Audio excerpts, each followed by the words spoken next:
This podcast is part of the Deluxe Edition Network. To find other great shows on the network, head over to deluxeeditionnetwork.com. That's deluxeeditionnetwork.com. Bev's Video Kingdom is intended for a mature audience. Listener discretion is advised. Bev's Video Kingdom really is brought to you by... What the fuck? What's up, dude? One of my renters broke the toilet again. That dude takes giant shits. Now I know what I'm doing tomorrow.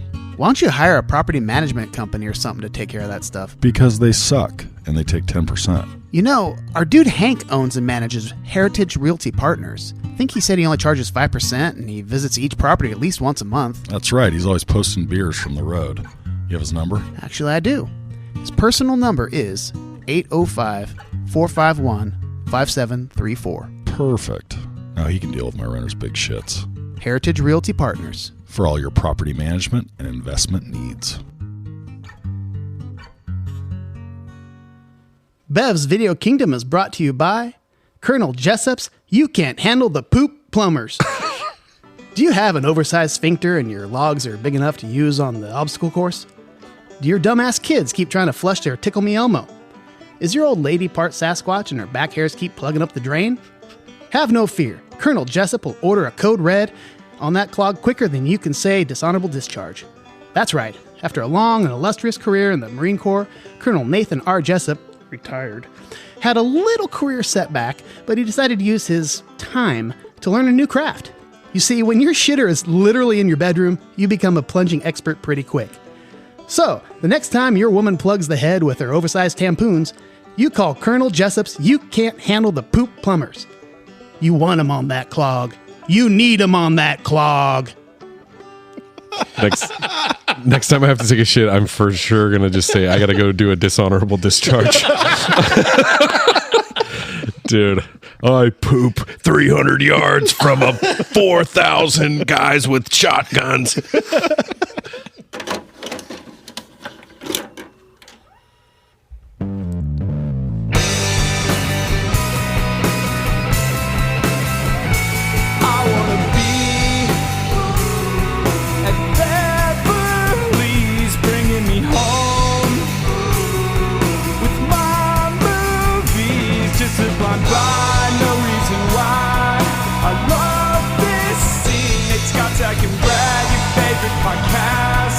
Start this thing. Oh yeah, here we are. Welcome to Bev's Video Kingdom. This is Scotch Beck. I will be your host, and I chose the movie this week. We are at the Bosco Jenkins Cantina and Showroom, and I am here with a few okay men to discuss. Few mid men. That is the new term. Mid men. That's a great show. The mid men. That would be, we would star. That was, speaking of okay men, that was a very weird. Oh yeah, that was like the weirdest you've ever said that in your life, I think. Well, it wasn't creepy. You mean? It was like, yeah. I missed a couple weeks ago. And you say it like that, you fucker. You brought back the you hadn't said it in a long time. It had been a while. You brought it back. Yeah. Yep. We used to have it on the buttons over there. Then Brad ran out of buttons, I think. I'm sure it's still on the buttons. Let's find out what the bottom button is right now. What is it? Oh yeah. Oh, it's still that was not a bit. That was not. I had no clue. I thought it might be Jingle Bells. I know. No clue what that button was going to do. That's awesome. So like I said, I'm Scotch Beck, and joining me is Brad. Yep. And to my right, somebody who hasn't been here for a couple weeks. I'm back, baby. Yeah. Thanks for having me, Scotty. Unfortunately, our buddy Nate could not make it again, and but he'll be back very soon. We love him and miss him, and thinking about that dude. Yep, miss you. And but I have a special friend that's gonna not special friend. Okay, are we some might call him a partner on podcasts. This is a great place, just reveal your darkest secrets and your deepest secrets. I do have a good friend of mine. We were going to bring him in on the Drinking with the Director segment, but I'm going to bring him right now. What the fuck? My friend Trevin is joining us tonight. So hello, everybody. Yeah, thanks for stepping in, bud. Appreciate it. So, a few good men.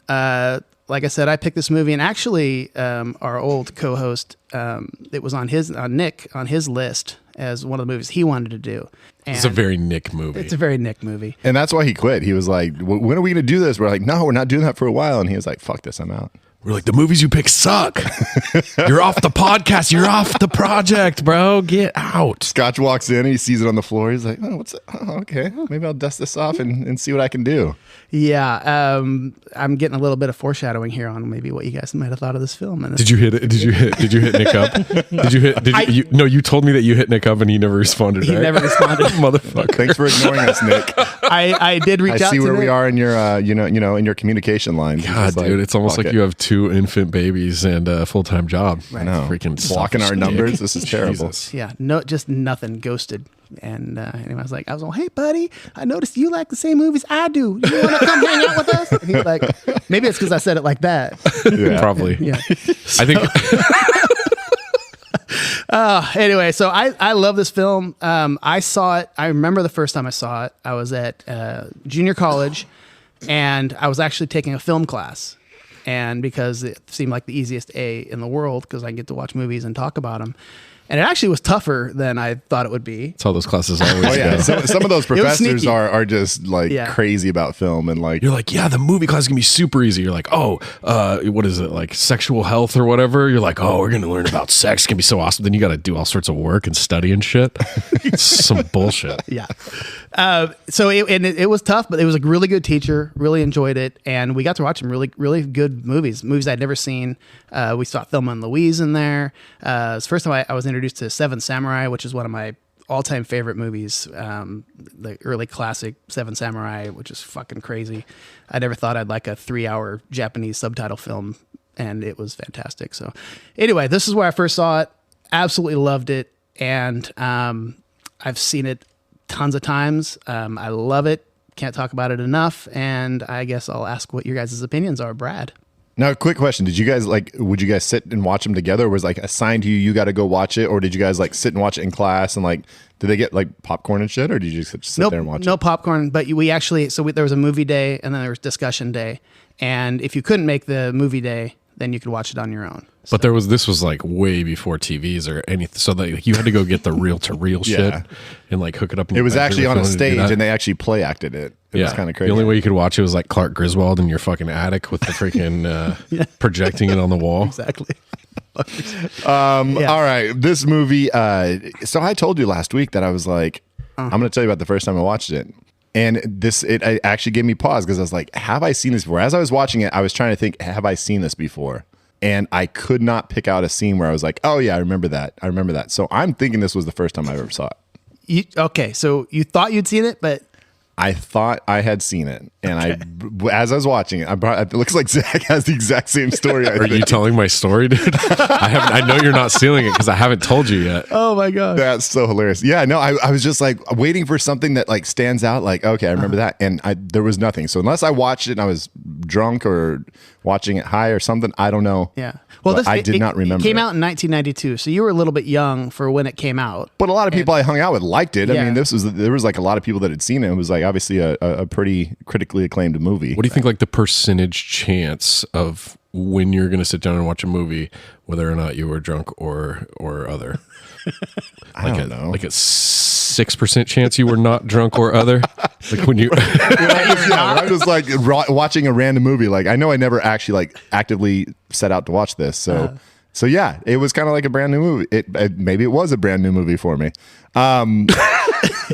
I enjoyed it because Aaron Sorkin scripts are always just the and I'll talk about this later. I like the pace. It always is going to be moving forward. It's always kind of every scene kind of seems to be important.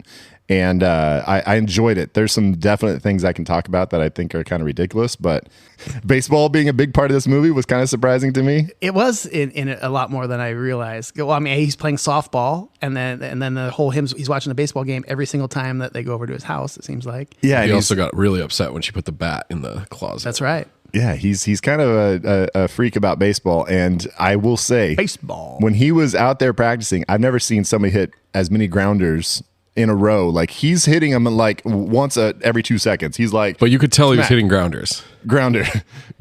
He was hitting Grounder. He was hitting. He was hitting infield to the I know, to but- the old boys out there. But he wasn't even giving him a chance to throw. Like by the time the first guy is grounded, like is scooping up the ball, like he's hitting it the next one. Like it seemed like it was going at a rapid fire pace that just seemed a little unreasonable. I think Shiesty or whatever his name was just working on his. It's like Dorn in Major League where he's Working on just his smacking a fucking bunch of them. backhand. He's just getting ate up every time. If you keep your eyes open, you have a much better chance of catching it. Yeah. Statistically, there's Yeah, that guy, he didn't. I know he's supposed to miss the ball, but he looked a little bit too shitty. Like he's never touched a pin in his life. I mean, it's a bunch of lawyers playing in it, and I didn't go back. I meant to go back today and see. Are they playing softball or baseball? I assumed it was. I always assumed it was softball, but I wanted to go back because I thought about it later. I was like, was he hitting softballs or was he hitting baseballs? And I mean, you would assume it would be a softball league if it's like Right. Like there were softballs. Remember, he's like, "Yak, you suck at softball." oh, okay, that right. That So is it is right. softball. Okay, so yeah, I enjoyed the movie. Obviously, anytime you've got Jack Nicholson on the screen, it's just like riveting. well, yeah. And Kiefer Sutherland is all the casting. The cast, hell of was a job from in top this to movie. bottom. So Insane. ultimately enjoyed it. I can't wait to like talk about Shaq Snag and Body Bag. I got some Yeah. different little takes on that, but ultimately good movie. Okay. Yeah, Zach? Zachy. So, Nate's wife asked me the other day, "What's the movie for the pod?" And I said, "Few Good Men." I don't really like it. And she was like, "Oh, I think that's a good one." And I was like, "Nah, I don't really like it." And then I was like, "I've seen it. I'm pretty sure I've seen it." I know like the scenes. I know what this basic story is. I know the end of the movie. And then just like Brad, I watched it. Well, first of all, I had to fucking buy it. Oh shit. Yeah, Okay. I had it recorded on my DVR. I think 3 of the 4 of us paid $15 to buy it. I had $3 like little discount on Amazon, so I got it for like $6.99. Well, that's gonna help pay for Jack Nicholson because I'll tell you how much he got paid here in a little bit. So I finally watch it and I'm just like, I don't think I've ever seen this. My 7-year-old is like having a little issue and needs to freaking sleep in the bed with me. So I'm watching it with her. Okay. And I'm like, I don't think this is too bad. Like, baby, it should be fine. The movie starts and the music, she's like, "Daddy, turn this movie off." It has got some intense music, and it's kind of like that late '80s, early '90s. A little bit music's a Little little bit synthy. too like, Yeah. like a little bit too like sinister, and like something dark is about to happen. So she hid under the covers for the whole beginning scene where they like, and she's like, "What are they doing?" I'm like, "They're beating this guy up." She's like, "Oh my goodness." And then she comes out when she hears the happy music and she watches the whole like parade thing and the guys spinning their rifles. And she's like, "What are those brown things they're carrying?" Like it was the most ridiculous beginning to the movie. She finally fell asleep like a quarter of the way through the movie. And God damn it, if I didn't really, really like the movie, I was planning on maybe watching like a quarter of it and then falling asleep and then watching the rest of it today. I watched the whole thing. I was up until like 12:05, Dude, which is late. for love me. it. It was very good. We'll talk more about it, but I dug it a lot. And going back to my thoughts on it, as I was watching it, I was waiting. I was like, I'm pretty sure there's like some type of like sexual assault that happens, and I was thinking of fucking the General's Daughter with John Travolta. And I think somehow I was mixing that up with this a little bit because I was Right. waiting. I thought there was like some dark like undertones of like, oh, there's a rape and like it gets a little bit. I mean, obviously, a death is terrible, but Right. I was completely thinking of that movie, which Okay. I'm not a big fan of that movie either. But it was just like Right. it was. I don't know. I was crossing the wires in my brain. So. Interesting. Trevin, what are your overall thoughts on this movie? So this is an interesting one for me because I watched it both before I went to law school and then after I became a lawyer. So I loved the movie originally. I still love it, but I also now have seen all of the parts that annoy the hell out of me. It's actually pretty good on a lot of levels, but there are a couple things that drive me a little bit batty. Okay. But I understand. You know, that's the thing. One of the one of the challenges with this movie for me is that there are scenes that have amazing realism. Then there are scenes that have very little realism. But I understand why they did them that way. Why they did the scene that way because nobody wants to watch an actual Right. trial. Right. Yeah. So I'll piggyback on that. Like they did an amazing job of the pacing of the second hour of the movie. Like I guess the whole movie was paced pretty well, but like the second hour of the movie, which doesn't really leave the courtroom unless they're like at his apartment, really. Yeah. I thought it was just Did moved. Did it feel like it lasted 2 hours and 18 minutes? No, I mean it doesn't feel super long. For a movie that you weren't expecting to watch the whole thing through, and you got through it, you're probably like, Honestly, I was expecting a dirge. I was like 2 hours and 18 minutes. Yeah. Oh my god! Exact. When I saw the time, I was like, "Oh shit, that's a long one." And it moves goes. quick. It moves quick. Yeah. Cool. Yeah. So we'll get into a little bit more of your lawyerness in a little bit in the next segment. But yeah. So thanks. That was one of the things I was actually curious about. It was in your profession now. How did this movie like this? How does it react? How do you react to that? Now, I should let you know that I'm, first of all, not a criminal lawyer and also don't know anything about the Uniform Code of Military Justice. But other than that, I should be able to give you all kinds of interesting insight. Tom Cruise didn't know much about it either, dude. I think he figured that shit out pretty quick. Real quick, yeah. So it had a $33 million to $40 million budget, somewhere around there. Box office was $243 million. And I missed it. What was the year? 1992. Okay. And overall, I was actually a little bit surprised when I saw that the Rotten Tomatoes was 84%, and Google users was also 84%. To me, it just seems like a lot more people would like this. And I read one of the reviews, and it was just, you can just tell that guy just must Doesn't like life. yeah, he was just like, his take just did not make sense or whatever. So it was nominated for 4 Oscars and won 0. So I guess maybe it wasn't as good as that. I think Tom Cruise is obviously very polarizing. So I think Yeah. there's some people that just don't like Tom Cruise. They're going to be like, "Oh, I hate this." But was he that polarizing at that time?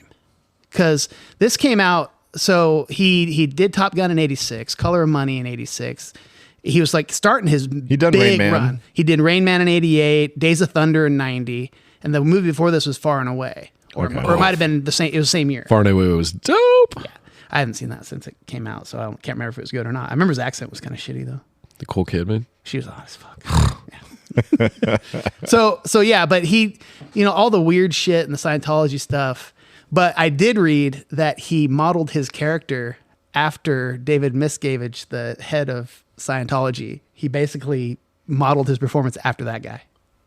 So he was already getting into Scientology. He was into, yeah. He was like they were best friends at that point. Is David Miscavige or whatever like super charismatic, like freaking? ADHD, he started just like- he started a freaking. Well, he didn't cult, start right? it, but he runs it. Yeah, he's the guy now, and so yeah. If you've ever seen any of the documentaries on that Scientology, I saw this thing. His wife like has mysteriously disappeared. Like no one's seen his wife in like 15 years. fucking It's like bonkers. fucking crazy. That's a rabbit hole you can go down. That Scientology stuff is crazy. Well, and then there was all the things with that the dude from the /70 show, like his rape trial just ended in like. Oh yeah.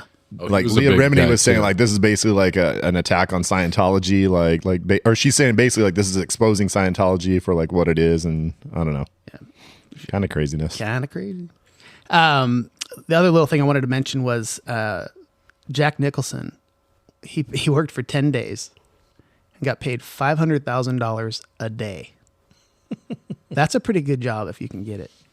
Yeah, So It's fucking Jack Nicholson, dude. I know. And he was in all his Jack Nicholson glory in this, like, but not. I mean, like you said, he worked 10 days, right? So And he came in and fucking nailed he's in it. like 10% of the movie, probably. Yeah. I remember when we did our Jack Nicholson draft, we talked about like that being like one of his best roles, but he's just not in the movie that much. Like Right, it is a thing where he's in it, but you want more. Actually, I really wanted to see more of him, like because his stories and the way he tells things, and it's so Jack Nicholson, but at the same time, he's created this character that like you believe as being this hard-assed Marine. So What's going on with my boy Kiefer's ears? Do his ears always look like that, or was that like stage makeup for the movie? Did you guys see what I'm talking about? Didn't notice his. do you have red ears? Dude, his lobes were fucking crazy. Can we watch it again? Let's pull up the clip. Anyways, we're gonna look up the clip later. They attach like halfway down his cheek. Thank right? you. I noticed Oh, that too. okay. Maybe me and Trevor are the only ones that watched the movie. Apparently, is that what happened? Well, he is part vampire, so Bro, I'm watching the movie and I'm like, I do not remember his fucking ears looking like that. Like, and this is from a guy with weird ears, dude. And I'm like, what the fuck is happening with this dude's ears? I did not notice that. That's funny. I'm gonna back look. All right, well, fuck. I thought he was a pretty convincing, like kind of like roughneck, redneck. He was kind of, like, amazing, he which was made it legit. his fucked up ears made it even better. Like I like those guys to have like a deformity of some sort. Like when they're like the guys that are like fucking I follow orders and the code and fucking yeah, you know what I mean? I like those guys to have like a fucking big like eye scar. You know what I mean? Maybe what is this thing? Oh, the cleft lip. Maybe a cleft lip. Yeah. That's true. I agree 100%. Those guys have to have a cleft lip every time, dude. And they're like sort of like real quiet, but like super good at murdering. Oh my gosh. Murdering and following orders. They're really good at doing the wrong thing for the right reason. Exactly. Henchman, dude. That is Fucking henchman.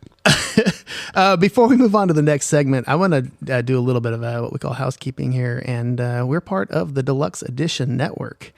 And this month we have 2 podcasts of the month, and they are Metalhead Journeys and The MILF and Me. So go to deluxeeditionnetwork.com, check out all the great shows there, and make sure you tell one of your friends that Bev's Video Kingdom is the podcast of the year. Just walk up to somebody and tell them. Yeah, you might as well. They'll be like, the podcast of the year for what? Did the Rolling Deluxe Edition Stone? Network, bro. Check it out. Is it the MILF in me? I think I've asked this before. MILF and And Me. me. It's the way you say it. MILF It's in me. Very different podcast depending Yeah. on which Yeah. one it is. Oh. Which one would you listen to? Well, would you, is Oh, it's the, like a pegging podcast. The MILF in me. well, wouldn't it be me? Me in the MILF? Because No, MILF in Me. He said pegging. I'm saying it's a pegging. So pegging is when a girl puts a strap on and fucks you. Oh. Yeah. This Is a gen. This Scott, is like Scott a, calls it something else. He calls it Scott's like, Tuesday night. "That's a Tuesday. Beat you to the punch, bitch. Brad got me on that one. Oh, that's awesome. All I was right. thinking MILF in me is more like my inner MILF coming out, the MILF in me. Yeah, the MILF in me. You know, I'm not sure how you make a podcast. My out brain of keeps that, going but to milking me. That's a different button on Pornhub, Zach. Well, I believe the MILF is on hiatus, so she'll be back in Oh, a that's little right. bit. Yeah. So maybe check them out. So it's just she gets back. me right now. Just me. Just me sitting there. It's Brad Melissa's Just podcast. me. Okay. Well, let's go ahead. And we've actually, this is the 3rd film that we have done by Rob Reiner, the director of this. So we're not really going to talk to him too much. And maybe we'll talk to my friend Trevin a little bit more about his lawyering. Definitely. I think I'm going to make up a, like for the next time we do commercials, because you guys are always like, you got commercials, Zach? I'm always like, no. But next time I'm doing a commercial for Brad and Melissa's pegging podcast. Yeah. The MILF in me. Works. I'm fucking ready, dude. We'll Some play it. sound effects. Nice little trailer. All right. Pull up a chair and grab yourself a drink. We'll hypothesize what directors think. Maybe sometimes get a guess. Makes us look good. Let's drink, laugh, and pretend we know what we're doing. Drinking with the director, brought to you by Last Call Brewing.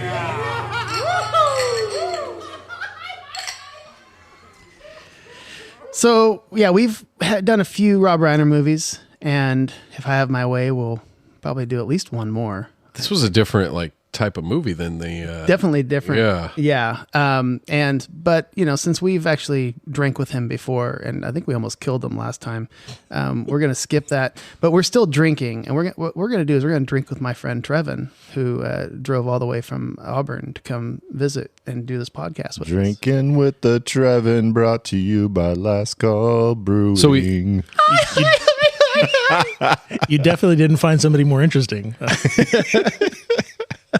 Is your dad's name Carl? No, unfortunately, no. So let's. We're not very good at this sometimes, but let's start with what we are actually drinking. Brad, what are you drinking?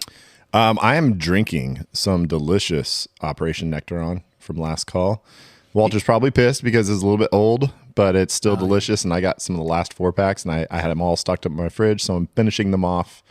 It's a great Nectaron lager. It's not as old Super as some of the tasty. beers I have in that fridge. That is true. That is I'm true. literally going to drink right in front of his face next time he's here. And we do have to tell Zach that, I mean, we did get officially, we have BBK 3 It's a go. in the works, and it's happened because I don't know if you listened to the draft pod today. Did I have you? not. Oh boy.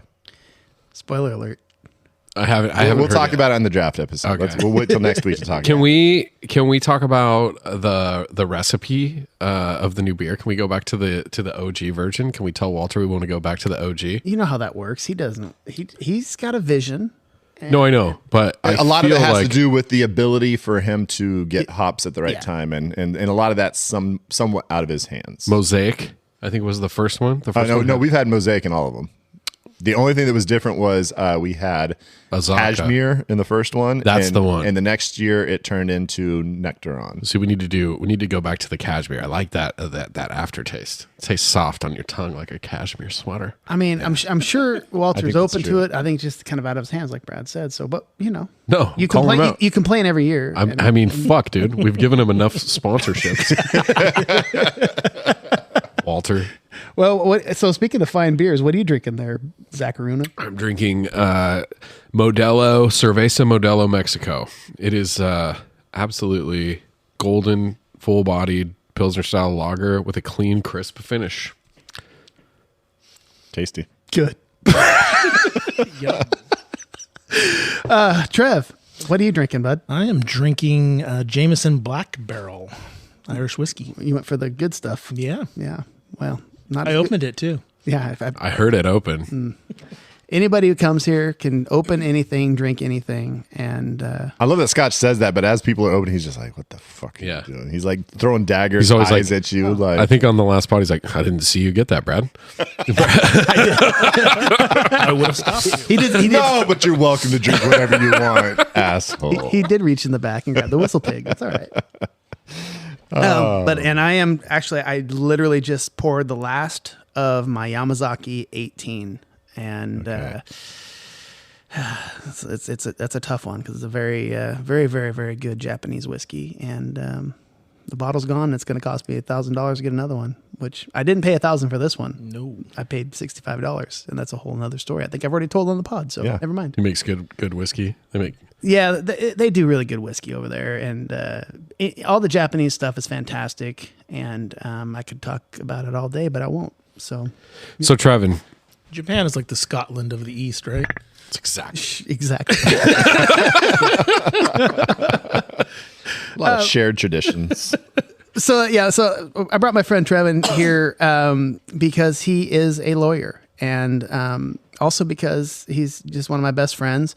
I think I've actually drank more with you. I was thinking about it. We've actually drank together probably more than anybody else in my life. We've done a lot of drinking. That could be. We haven't been drunk necessarily, I but mean, Who's I can see you might have drank with Brad's brother's band more, but maybe. maybe. Yeah. I usually kept it pretty sober. That's with true. That band. Who's the bad influence? Somebody had to be yeah. Well, your brother.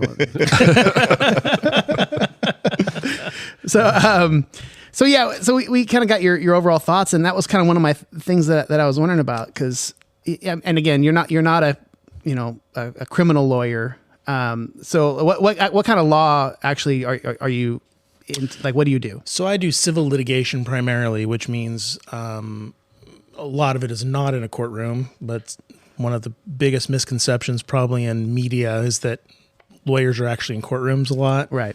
Unfortunately, that's not the case. It is one of the more fun things we do.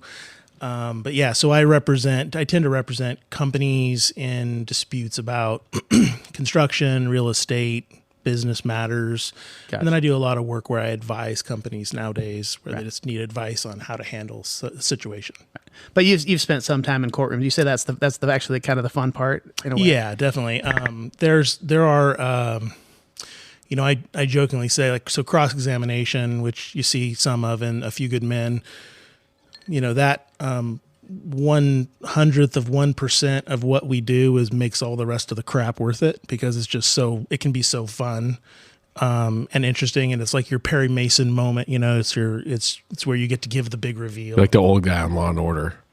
Right. I don't remember his name, but I know I can picture him right now. Right. Like right. have you ever seen like somebody like during cross-examination, like just deer in headlights, you can just see on their face that they just totally got fucked. Like they just know they're caught. Yeah, I mean, if you're doing it right, that's how they all are. I mean, at least the important witnesses, because generally you're not going to get to trial where you're sitting in a courtroom unless you have some dirt on the other side or you have something where they've made a serious mistake. And so unlike the movie where he's just like, we're going to trial, got no evidence, let's go. Right. Yeah, it's pretty funny because that's, I don't know how the military does. I know some people that were in the JAG Corps, but I don't know the rules or the procedures very well. But there's a lot of things that's common amongst all litigation, but the really specifics about how fast they get to trial and how quickly they can get heard. Yeah, things happen very compressed in that movie. I would think Right. For a murder case, Right. And we have 3 weeks to find all your get all your evidence. right, and then in the civil world, things take eons. It's excruciatingly long and slow and painful, but it's and only probably maybe 5% of cases ever see the inside of a courtroom, because in criminal side, most cases plea out. Yeah.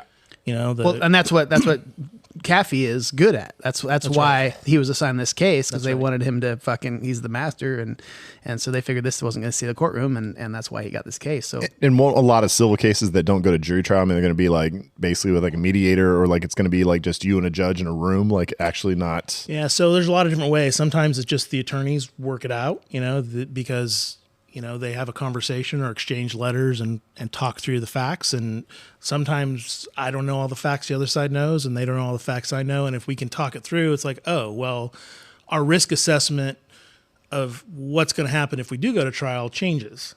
And, in civil litigation especially, the cost of civil litigation is just so brutal that becomes a major factor in whether you actually go to trial or not. Because And what are you paying for? Is it you're paying for the lawyers, or are you paying for like court time, or I don't understand. The court time is actually not horrible. You have to pay, if you're going to have a jury, you have to pay some witness fees, some jury fees, but those are minimal. I've been on jury, but it's not much. Yeah, it's and it's the lawyer time at the end of the day. Because for example, it wouldn't be unusual in Sacramento for an attorney to be making $400 an hour. I've seen attorneys making $2,400 an hour from big firms around the country. And as an attorney, you're going into a trial. A lot of civil cases are long. There are different kinds of civil cases. You have you could have a relatively simple fender bender case that might go to trial, and it might take an afternoon. But a lot of the more complex trials, I've seen trials that are 6 months plus long.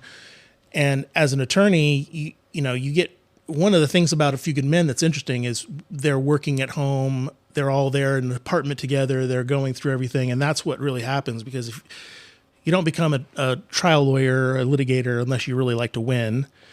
And so you don't want to be made to look like the idiot. So you do a lot of homework getting ready for trial if you're any good. So you could easily be working 12, 14, 16-hour days when you're in trial, and at $400 an hour, that adds up really quickly if you have a 3, 4, or 5 week trial. Wow. And then if you get a trial where it's really big and you have more witnesses than some trials, you might have 2 attorneys there, you might have a paralegal there. It just gets crazy very quickly. So that ends up becoming the driving factor in a lot of settlements. The facts are really important, and the law obviously is very important, but then the cost of it. But to Brad's point, mediation is really common in construction. When I did a lot of construction work, and I still do a fair amount of that, but a lot of it's arbitrations. So it's an agreed upon that you're going to have an arbitration with a paid arbitrator. And in that case, you have to pay for their time. Right. Sometimes they're $5,000-$10,000 a day. You're like, hey, you decide what we do. Right. They're like, Right. okay. I will say this movie does both a good and bad job of what you're talking about, because obviously they do glorify the shit out of the courtroom. Like, it makes you like, God damn, I want to be in a courtroom. That seems so just exhilarating. Like when you're breaking that witness and this and that. But at the same time, they do show them working weekends, and they mention 20-hour days.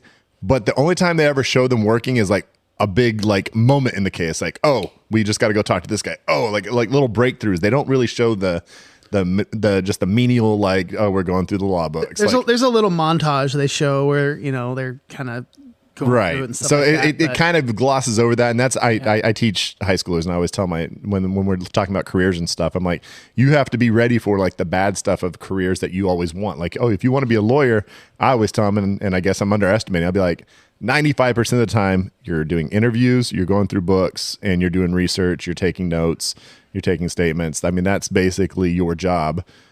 Maybe 5% is ever going to be in a courtroom, depending on what kind of law you do. So Probably. It's funny. When I was a young attorney and I worked at a big law firm up in Sacramento, we had 100 and some odd lawyers there.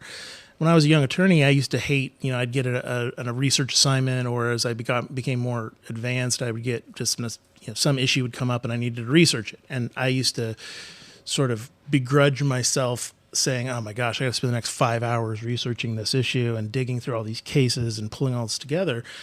And nowadays that I'm 20 some odd years down the road, I love those days because I actually get to focus on one thing and I get to dig into the books and I get to peel apart the issue and figure out what this judge said then and that kind of thing.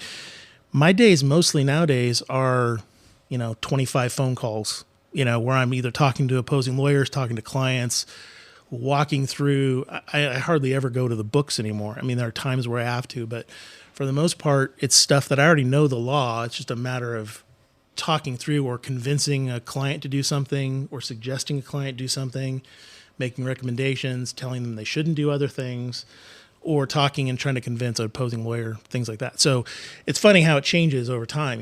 What you think is going to be the menial stuff ends up being the stuff you sort of look back on and say, maybe I should have liked that a little more back then because I could actually focus on it. I think if you were like, it's $2,400 an hour, I'd be like, I'm going to need you on video for every second of those hours. Like if you're going to charge me for 8 hours, I want an 8-hour video of you fucking typing. Right. 6 hours. And I of wanna see the 6 screen. hours of online poker and 2 Yeah. hours.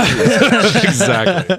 6 hours of telling those young folks over there, go do the research, and I will play online poker. I was on a conference call the other day for a large client, and we're hiring one of the best law firms in the world, frankly. But there were 3 lawyers on the line from that law firm. One was getting paid $2,400 an hour. One was $2,000 an hour, and one was $1,200 an hour. Jesus.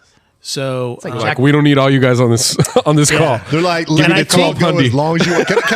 Can you repeat that point?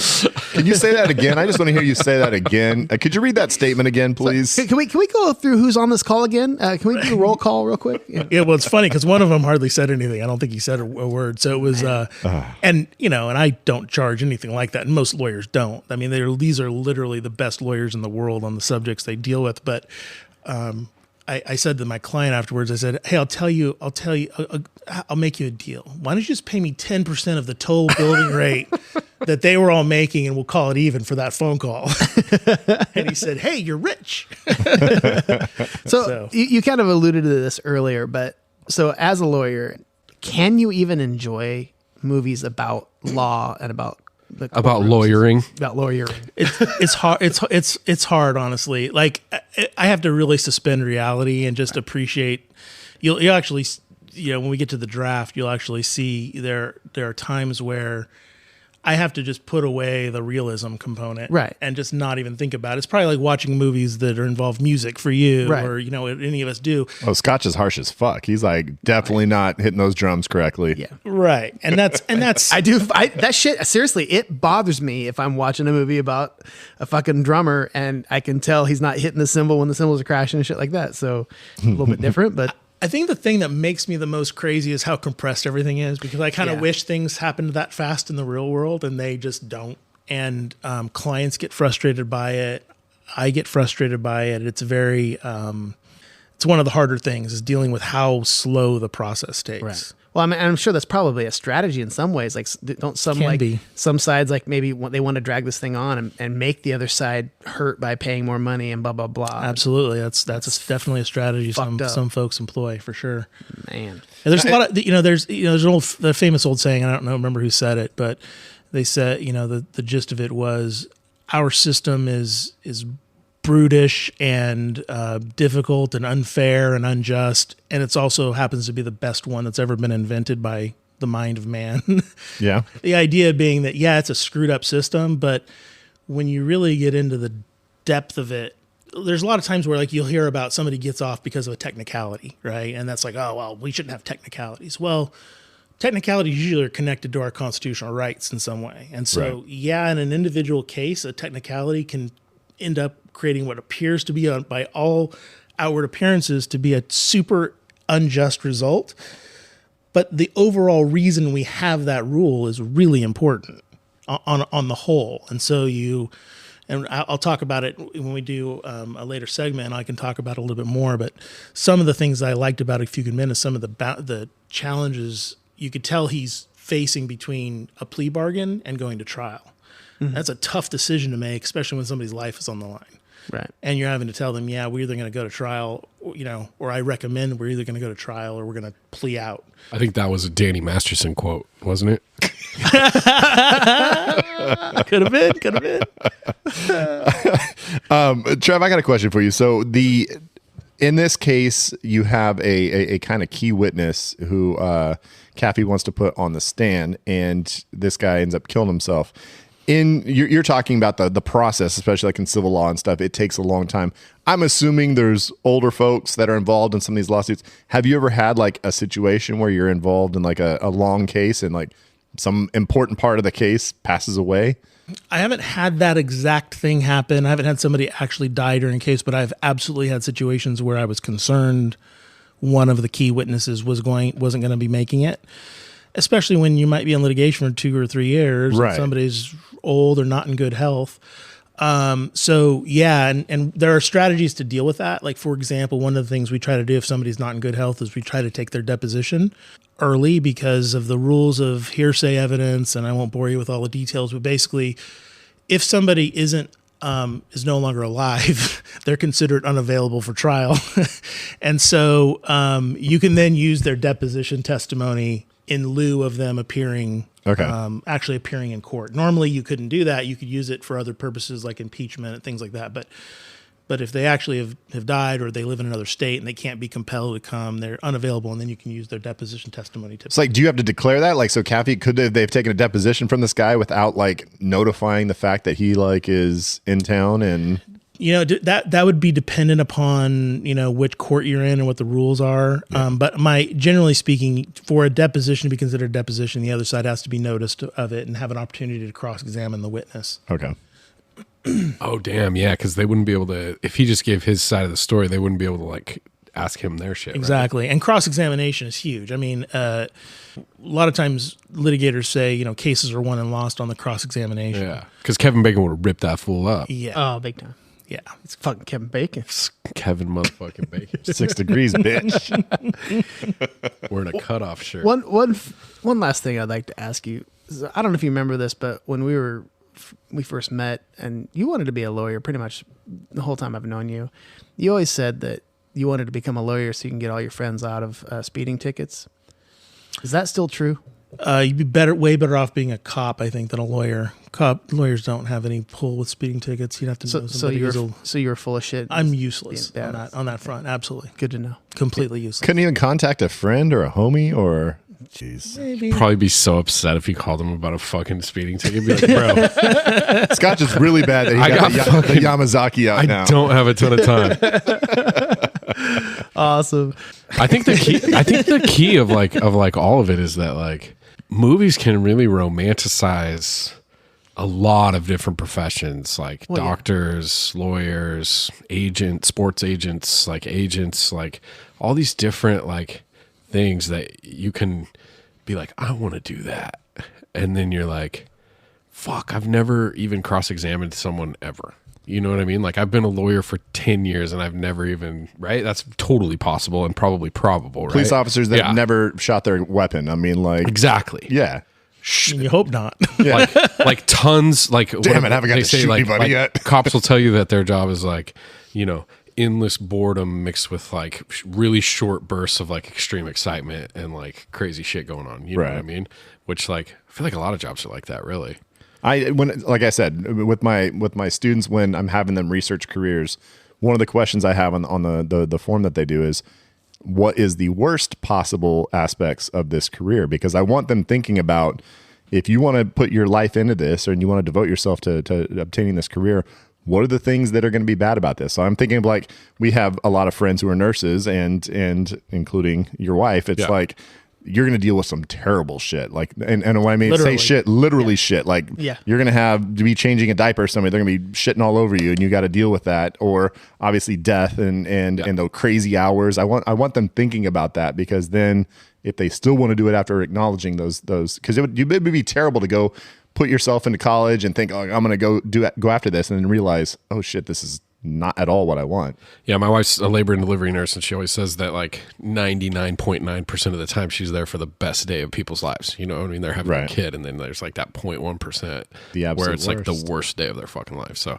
it's it can be like a real roller coaster for sure. You gotta be a special type of person to be able to deal with that shit. That emotion is tough to deal with. I mean, even as a lawyer, it's not on that level, but you're dealing with people's livelihood, their businesses, and you're giving them advice, and they're relying on you a lot of times. They are literally, they don't have any idea what this system's about. They don't know how it's going to turn out. They don't even know what a trial looks like other than what they've seen on TV. Yeah. Right. And so you're giving them advice, and you want to give them the best advice you can, and it can be a roller coaster. And then something else we can talk about too is just trials themselves are just, litigation generally is a roller coaster, but trials especially, going from day to day in a trial, you can be totally up and then totally down, and you got to overcome that and figure out, how do I come back from this setback, and how do I not get too convinced by my own bullshit on a good day because I don't know exactly how the jury might be seeing it or how the judge might be seeing it. Yeah, because that's the thing. It's out of your hands in a lot of ways. Like sometimes if you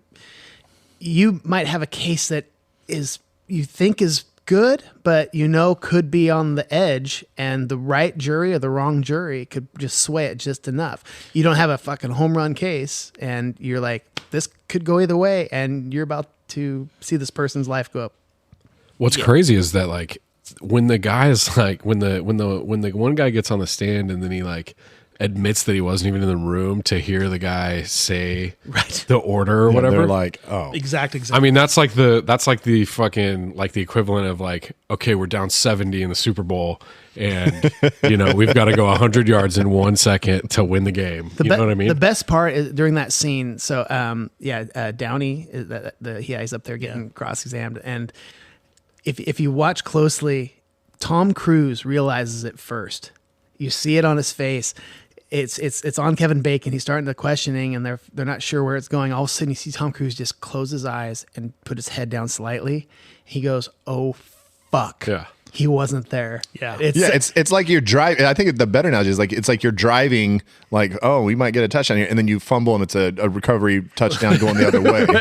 In which is like everything's going good, and all of a sudden, oh fuck, now they just scored. Right. This is terrible. Well, and it's one of those moments. I mean, I think everybody that's done any kind of trial work or even arbitrations, you have that moment where something goes really badly, and the room spins a little bit, and your stomach does butterflies, and you think, and you got to keep it calm because you don't want to show that on the outside. Poker face. Yeah. And you got to think, okay, now how am I gonna pull this out? And you got to do it in the next 5 minutes when you get a chance to get up and ask your questions. You got to try to figure out, how am I going to repair it? You might be able to get a recess or something where you can pull yourself together, but it's an interesting. Yeah, I mean, it's also what makes it fun in a sense. Your fucking brain is going a mile a minute going, okay, how the fuck am I going to get out of this now? And you're about to talk. Right. And You can't just walk up and be like, what you just said to the other lawyer, you were just joking, right? You're just kidding. I know you playing, dog. Playing, right? That was also really good. That scene was a really good example of good lawyering by Kevin Bacon, because that's the kind of thing that you dig into the facts and the details and find those little nuggets. And if the other side hasn't thought about it or hasn't discovered it, you can really, it's one of the reasons cross-examination is both so important, but also can be really fun. Right. I like the rule book thing when he has the rule books and then he like flips it on him, Grabs it from him. Yeah, that shit, like scene. that makes the whole lawyering thing seem awesome. Where it's like, I mean, it's like a boxing match. It's like they throw a punch and it's like you dip that punch and you throw another one. And he actually gave him props for it when they met the next time. It's like, hey man, good job on that cross exam. Great. Scott, you're right. This guy does know a little about law, so maybe we have him back next week to judge a draft. We're doing a draft, and it has something to do with this, so maybe we'll have him back to judge it. So All right. thanks for joining us, buddy. You bet. Appreciate it. Happy to. I gotta pee. Face it, dating sucked in your 20s, gets worse in your 30s, and your 40s, forget it. It's a cesspool out there, and we're your flotation device. Join us weekly for saucy chat, ridiculous love gurus, And MILF-worthy fun to spice up your life. the MILF and Me podcast. Every Wednesday on your favorite pod platform. And the MILFandMePod.com. The MILF and Me podcast. This episode of Bev's Video Kingdom is brought to you by Dawson & Downey Code Red Repairs. Do you've got a faulty washing machine that just isn't getting the job done anymore? Code Red! Need to get that old Buick up and running again? Code Red! Are your kids just not listening to you anymore and you need someone to get them in line, doing chores like they used to? You know what to say. Code Red! At Dawson & Downey Code Red Repairs, once you give us the order, you can guarantee we'll fix the problem, no questions asked. Our only protocol we follow is to ensure that you are satisfied with our work and that your privacy is upheld. So whether we are getting your yard back in shape, or if you want us to deliver a violent blanket party to your cheating husband, call in your order for a Code Red today, and you can guarantee we'll be there 0800 the next morning. Give us a call today, 1-800-263-3733. That's 1-800-CODE-RED. Did you look it up? Were you like, I got to figure out what the I did. I code red numbers are? Phone number letters. I'm pretty sure you'll get the Mountain Dew hotline if you call that number. Is it a one-night stand, or do you transfer them home, or stuff their throat with a dirty rag? It's like fuck, marry, or kill. It's Shag Snack Body Bag. Shit. It's fucking good. Oh, poisonous rags or non-poisonous rags, just heart conditions. It was just a dirty rag. It wasn't poisoned, right, according to them. I thought for sure like they just didn't. They were gonna find out that like There had some it had poison. Drano on it, but on they it or didn't something? know. Yeah, Yeah. exactly. Like they didn't know, and that's how he was gonna get him off. I mean, why they brought a member of Spinal Tap in to like be the doctor was pretty stupid in my opinion. That was weird casting.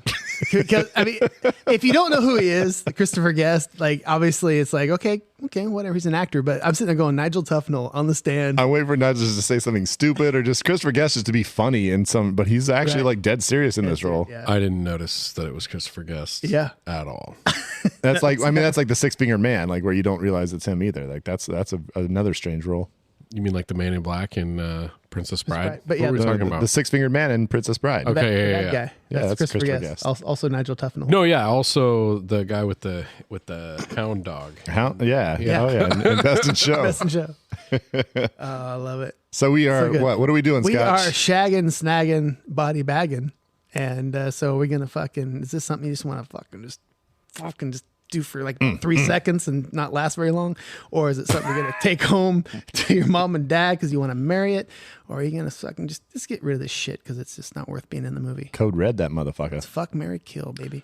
Go Red. And we're gonna start with Brad. What are you gonna shag? I'm gonna shag Demi Moore because Tom Cruise wouldn't.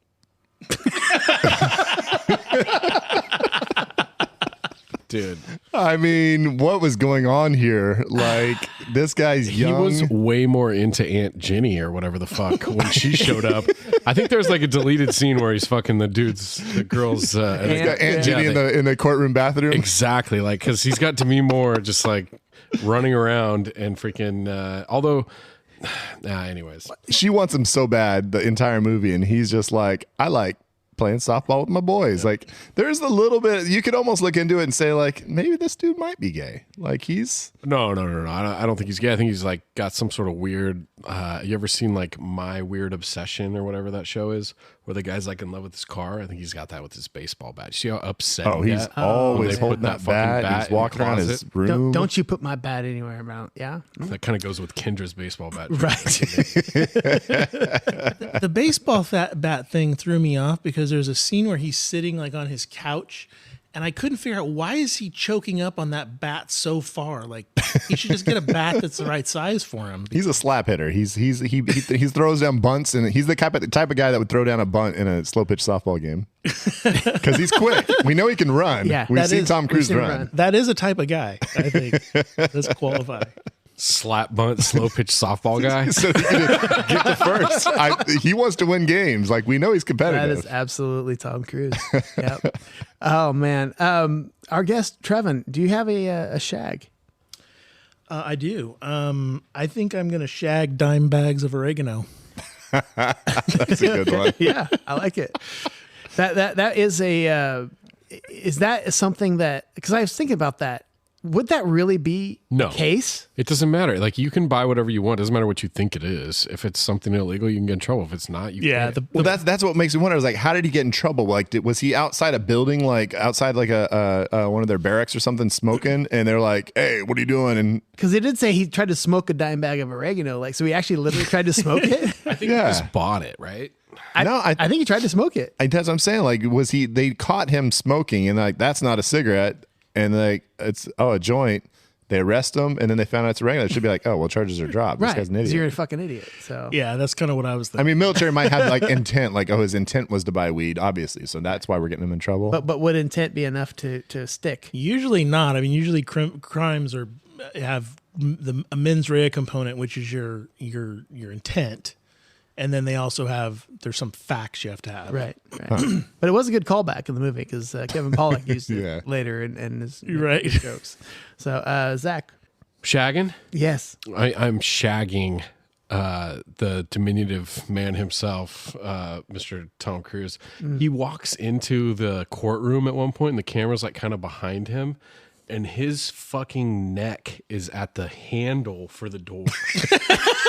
I'm not joking. If you watch it again, like the camera kind of swoops in from behind him and he's walking through, and the fucking handle on the door is like right here. And I'm like, he's so little. Look at him. He's so cute. This is very much in the vein of like cute, amusing, kind of hyper Tom Cruise. Like, put him in your pocket. I know some little freaking energetic dudes like that are just so charismatic and just like freaking, little balls of energy. Just bouncing off the walls. All super successful. And like, there's definitely like a type of tiny dude with like a nice full head of dark hair that freaking just like gets you all amped up.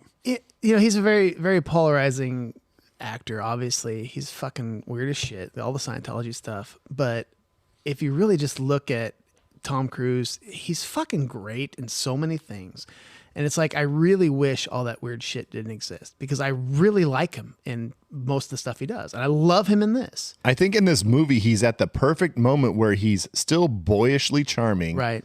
But when he gets like aggressive with Jessup and like you actually kind of believe it, because like I think a few years earlier you wouldn't really believe this, but at this point in his career where he's kind of like a tweener in a sense, he's like he's now being able to play the more adult roles, and like I feel like you believe that his aggressiveness is like legit. I feel like if him and Bacon get into a fist fight in that diner or in that bar, it would be like two like fifth graders like duking it out. Like a normal sized man would walk up and just like put a hand on each of their foreheads and just like push them apart and be like, "Hey, little guys, not in here." They just like scurry out. You got hands on foreheads and they're like their fists are flying. Exactly. You can't reach. Oh man. I'm gonna shag the opening sequence. Basically, so it starts off all dark and gritty. Zach's daughter's crying underneath the covers. Brooding music. Daddy, what is this music? Ah! But then it goes into the band and the silent drill team. And it was something that we talked about in the film class, that like the one thing I kind of remember, and it's, I don't really get, we're not cinephiles here. We say it all the time, but I love the fact that it's like, here's this dirty, horrible crime happening. And then it shows this polished, clean, amazing, perfect drill team, and it's like this is what the Marines are like. They're fucking some pretty impressive like twirling, dude. That shit is fucking. It looked badass. Really cool when it was like rippling up the thing like a wave. I saw they said it was, I think, the drill team from Texas A&M or something. It was like they're basically like their actual drill team. Badass. Gigamaggies or whatever they say. Isn't that what they say? Gig'em? What? Texas A&M. The Gig'em Aggies. Yeah. I was like, you guys look at me like I'm fucking crazy. I thought you said it. I was like, what's a Gigamaggie? Is that like a gigabyte? It's like, are we talking about Pokemon or what are we doing here? He's a background actor. Anyway, I just love that whole setup, and then how it goes like literally they do one of their fancy little domino effect flip things, and all of a sudden there's Galloway, and it just that whole sequence, the way it was shot, that shit just sets up the movie so fucking great, and I dig that shit. So, All right. snag. I'll go first. Zach. So, thanks, Scott. I was gonna pick you first. So there's something that this movie did really cool, which like I don't think they spent. I mean, what was the budget? 40 mil. Something like that. Anywhere between 33 to 40 mil. I mean, they didn't need to spend really money on anything but Jack Nicholson, Tom Cruise, and you know what I mean? Even Which Tom I think Cruise is probably wasn't that the whole much. budget. To me, more like freaking.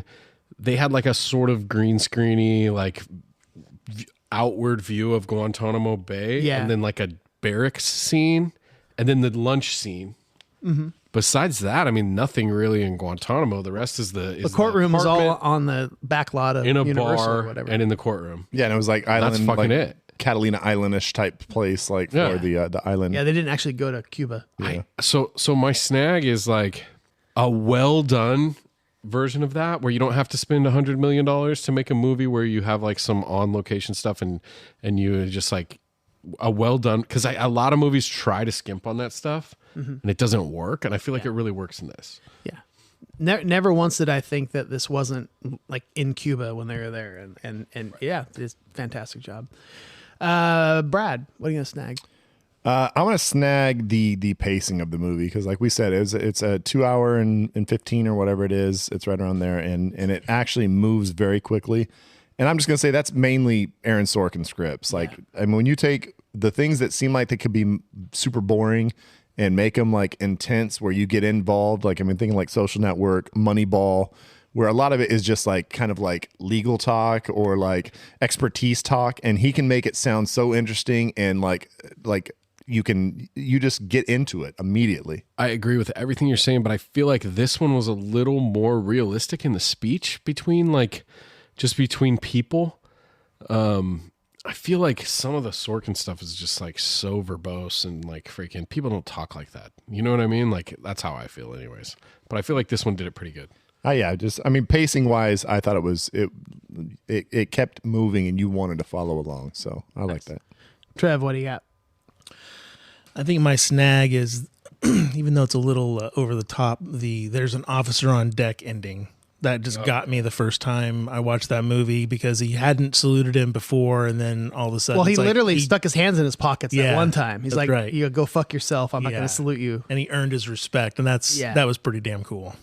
I'm pretty sure that did get me the first time as well. Yeah. But for a guy so worried about following the fucking rules all the time, and fucking he's just not going to salute this dude. That's like, isn't that one of the rules? that's Like, you're pretty supposed crazy. to salute him. And a fun little fun fact about that actor, the guy who played Dawson, Wolfgang. Wolfgang's, what's his last? I don't remember. Yeah, Wolfgang something.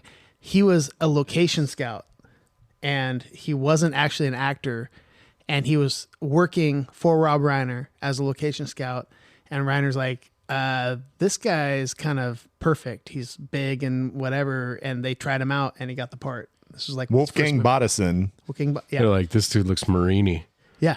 And He's he got him in ends there. up being like the I think he's like the he was in Little Big League. Big League. Yeah. Yeah, he was one of their like younger players. He's done a lot, but I think he's mostly just been a location scout and just kind of working in the business and doing his thing. So He played an amazing role. Was actually one of my shag items was when they read the verdict and his facial expression as he realizes why they were found guilty of conduct unbecoming. his face, yeah. His face tells the whole story, like he gets it. Like, and Downey still doesn't get it, but Dawson he's like, oh, I know what I did wrong. And it was just Yeah. And he didn't say anything. He just got it. For a guy who didn't fucking spend his life in acting classes. It was amazing. I mean, it's pretty crazy. So I'm snagging Kevin Pollak.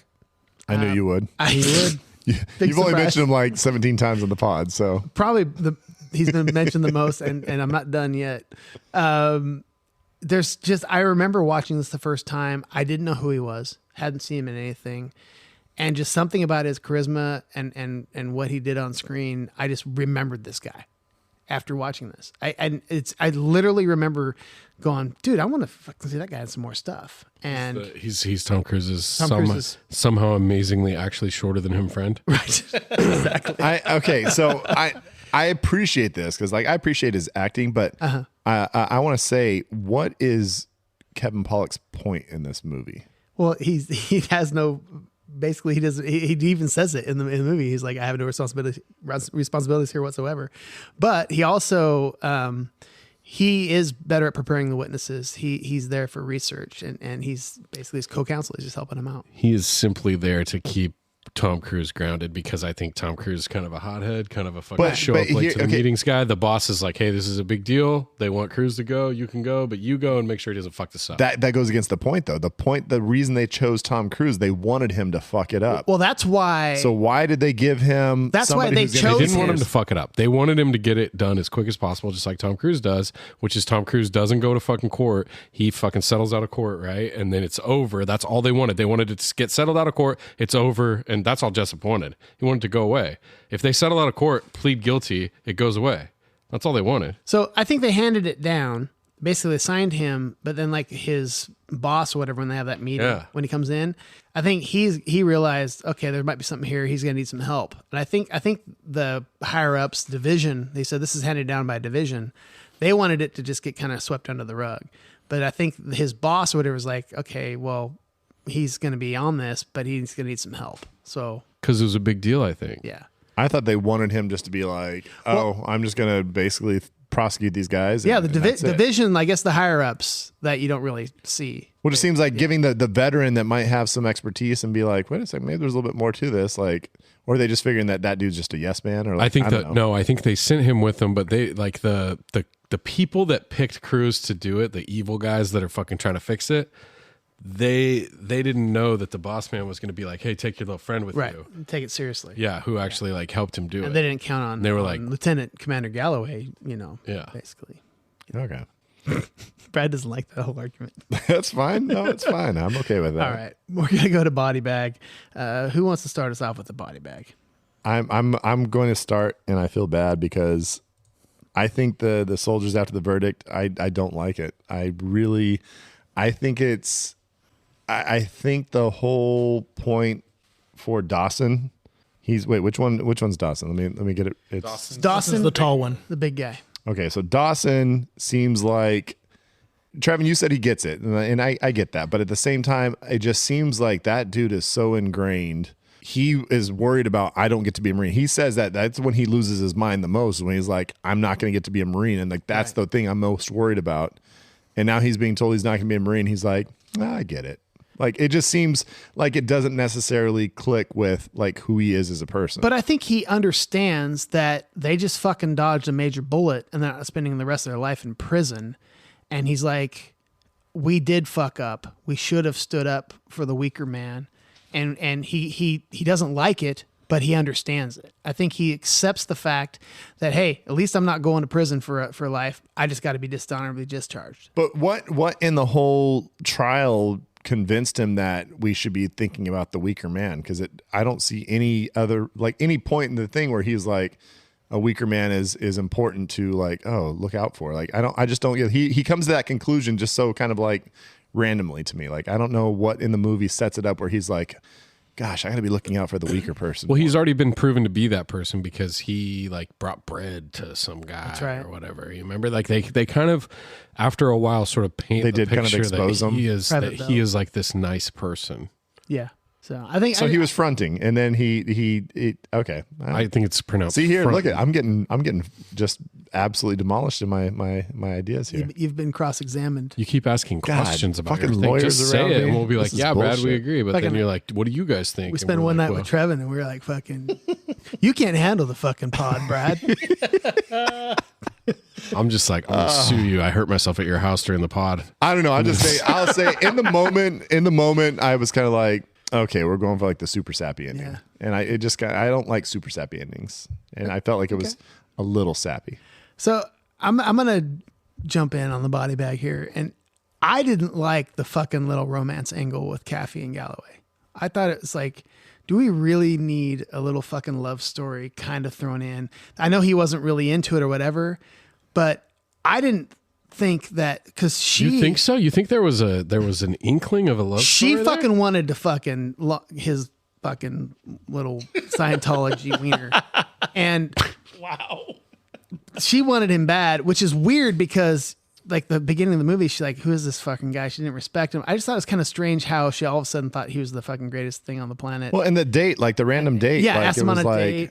And it was just kind of strange. And I think what it does is, to me, God, you guys. it weakens her character a little bit because it makes her because she fucks up with her client, and the whole all she's there for is just to kind of be like, hey, she does the whole when she's saying that she objects, strenuously objects, like her whole character is just kind of a fucking mess. And then all she is there to be a fucking love interest for Tom Cruise. And I just think it does disservice to her character in this movie. Scotch, if there's one thing I've learned in my 2 paid Scientology classes is that Tom Cruise is a fucking hero, okay?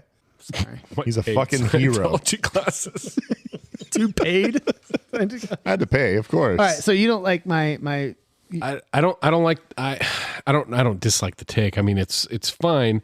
But I think what really ruined to me more in this movie, as far as like her character decisions go, is 2 things. One, she never takes her hair down from that stupid fucking weird bun thing that she has going on. You do have a hair thing. The very matronly like bun thing. I do not understand that. There's so many like casual scenes where she's in like casual clothes and just hanging out in like sneakers. Hey, blame the military, she's got a man. fucking bun or like I don't even know what that is. It's like I don't even know if it's a bun, but it's weird. They can't have dudes walking around boners trying to like actually do military shit. If if the difference between Demi Moore giving you a boner and not giving you a boner is a bun. Isn't that what you're explaining to us right now? That is not what I'm explaining. It's not about that. It's about like I've seen my wife with her hair up, dude. The minute that she can fucking take the hair down, she's going to take the hair down. Yeah. You know what I mean? Like fucking Demi Moore, there's no way she's studying 20 hours a day. They're on the couch eating Chinese food and they've been studying for 12 straight hours and she's got her hair in that weird fucking bun. There's no way, dude. And to counter my argument that fucking makes my argument null and void and makes it exactly what Scott said is that Tom Cruise for sure fucks her if he sees her with her hair down, right? He's like, no, I'm good. Let's just get some fucking seafood. Like, I'm cool. I also like the way that she eats the seafood with the knife. Like, I always like that. Oh, yeah. Like when you kind of like eat an apple with like a pocket knife and then eat it off the knife. So the knife's like the whole time, all I can concentrate on is, are you going to cut your mouth or your lip open? Yeah. She does that with that crab. Bro, the whole time I'm like, oh my God, she didn't cut herself. Did she cut herself?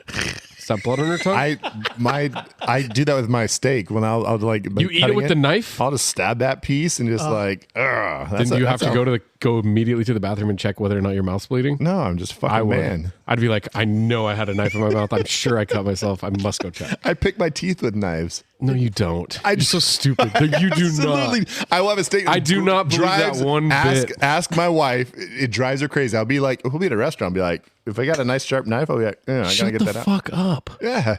And you have that mustache, and you do that with a knife in restaurants, and your wife's still married pirate, to you? Dude. Jesus Christ. This is not Bite that shit between my teeth. I'm climbing ropes. This is not where I thought my take would go. Anyways, that's my take. It's taking a left turn for sure.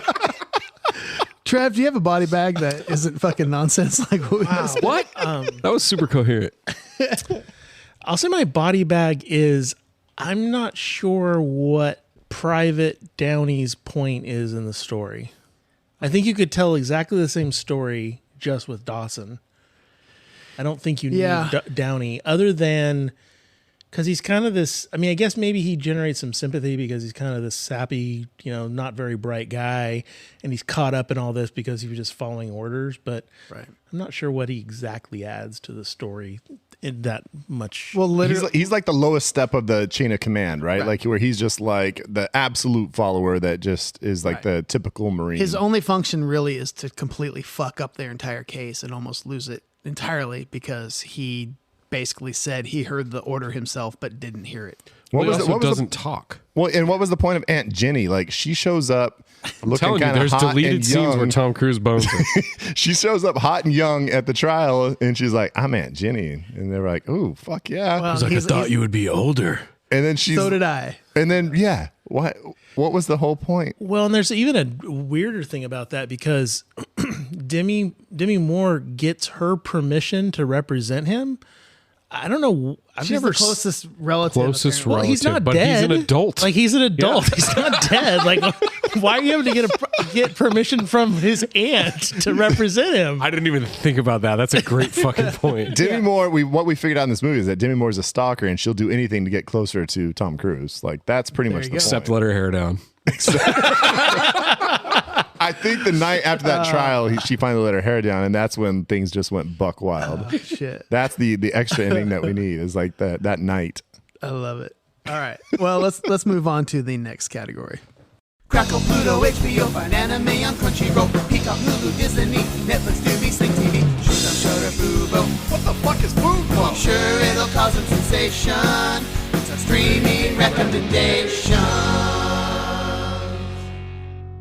Okay, so now we are going to have some streaming recommendations based on this film. Who wants to go first? I got it. Brad's going to go I can first. jump in. I just want I'll start first. My stream recommendation when we're talking about, I like movies that deal with kind of the chain of command and like the loyalty of military folks. And one movie that definitely challenges that, going back a few years, both in the year this movie came out and also the setting for the movie. I'm gonna go Platoon.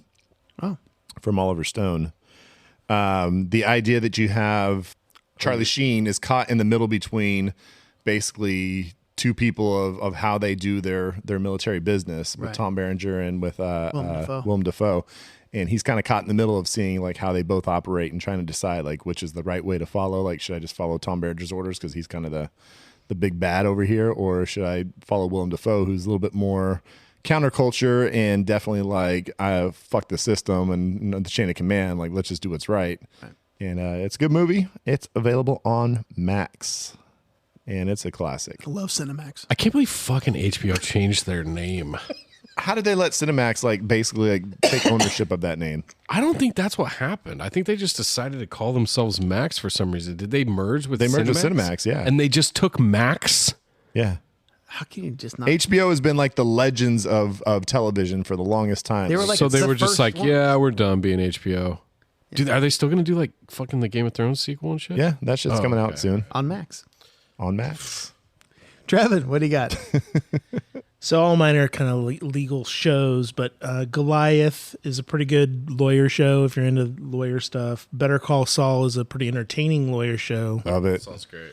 Trevin, have you watched Suits? Which is making like this big comeback on Netflix. I don't know if you guys have seen anything about it. I've only seen bits and pieces of Suits, but the thing that makes me crazy about Suits is that one day they're in trial trying cases, the next day they're doing a merger and acquisition of a major corporation, and then the next day they're like handling some criminal thing. It's like no lawyers do all of that All the stuff things, at any yeah. kind of level, so it's all kind of a little silly to me. Hey, Trevin, the lawyers that charge $5,000 an hour, that's what they do. No, they don't.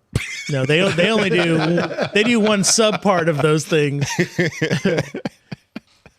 Zach, what do you got? Okay, so I was looking up the year because I've been talking about it all pod. One of my favorites court movies of all time, Pauly Shore, 1995, Jury Duty.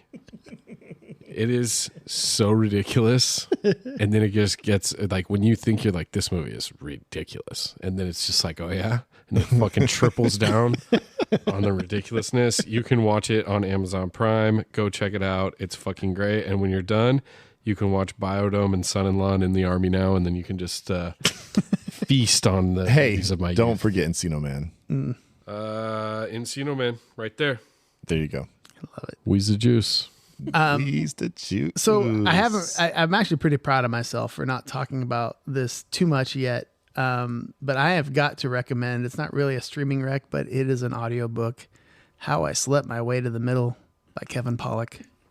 If you like this fucking movie, which you should because it's fantastic, Kevin Pollak has numerous chapters on when he was on the set of A Few Good Men, and there's some amazing stories. So if you really love this movie, there's stuff about Jack Nicholson, stuff about Tom Cruise. You'll actually respect Tom Cruise a lot more by listening to some of the stories, because he's such a great co-star. Like, he's really supportive, and there's some really cool stories about him. So it's just a fantastic audiobook. So check that out. And his stories about Jack Nicholson are fantastic. And what's really cool about You've it, told a few of those on the pod. Yeah, I've told a bunch. And so, and he does an amazing impersonation of Jack Nicholson. And he actually, at one point, takes over during one of the scenes because Jack Nicholson had to leave. And he actually did Jack Nicholson on camera, like off camera, just so they can get through the scenes to help him get through this. So it's a really cool little thing that he did to help him get through this. Jack was like, I made my 500,000 today. I'm going home. No, they literally, not just you have me till 8. No, so literally they had him for a certain amount of days, and they hadn't quite finished, and they needed him for half a day. And he actually came back and did it for free. He actually didn't charge him because they didn't have it in the budget to pay him. So he did it, but they still didn't finish after half a day. And they're like, sorry. He's like, Lakers play tonight, I'm out. Exactly. So that's when Kevin Pollak said, hey, not as a joke, not as a goof, I'll do his lines. I've been listening to him this whole time, and I'll do them. They're off-camera lines. And he did them. And so there's a really cool story about that in the book. So. I did read that Tom Cruise, when he at the end does the Colonel Jessup impersonation, that was unplanned. And so when you see Kevin Pollak and Demi Moore's reactions, they kind of like chuckle and they kind of look at each other like it was ad lib. So that was not actually in the script that he was supposed to imitate him. Sweet. Love it. So check that out. It's on whatever you can get an audiobook on. Audible.com. All right. So everybody went. I believe everybody went. Alternate endings. No jet wash for Maverick, Meg's still on that goose stick. Iceberg list Titanic, Leo's drawing that nude shit. Jim fucks Nadia like we all thought he should. Ricky and Doughboy get the fuck out the hood. Luke hooks up with Leia just like he's intending. It's time for a reshelf and alternate endings. Scott just hugged himself and said, word. All right. I'm so hood. You are. Okay, so if we could come up with a different ending or reshelf this, maybe could we make this a horror movie? Could we make this a romantic comedy? Alternate ending or reshelf? What do we got?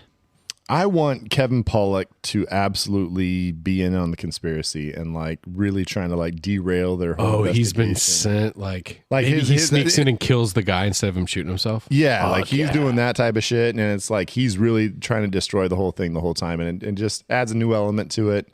And but eventually Tom Cruise figures it out and beats the fuck out of him with his baseball bat. I know what he does. He's like, I need to distract Tom Cruise. Sweet cuts, fucking what's her name's hair Demi tie? Moore's hair. Her hair comes down. And it just comes down, and Tom Cruise is like, he's just spinning half the case, let's just settle. fucking Demi.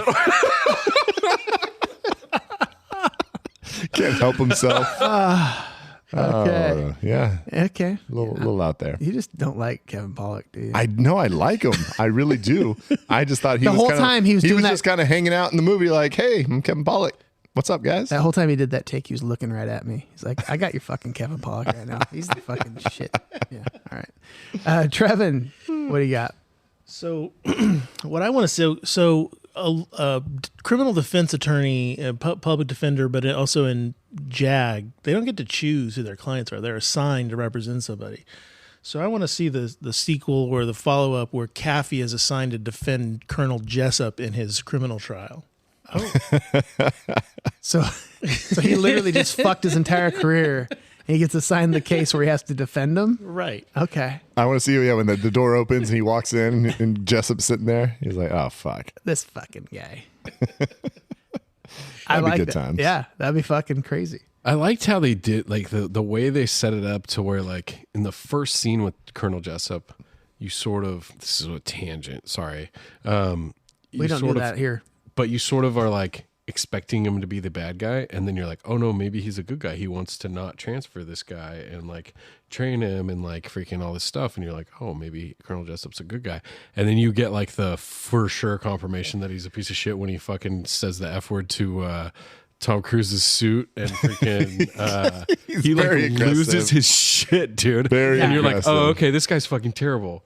I mean, I would like to talk to a Marine, but I mean, I have a feeling that it's commonplace in the Marines to pretty much talk shit to all the other branches of like, you pussies don't ever actually do fighting. Like, especially the Navy and the Marines. Yeah, it's like I love the Navy. They give us a ride. Yeah, that was such a good line. That was a really good line. And just the fact that he's like, may I call you John? It's like, no, you may not.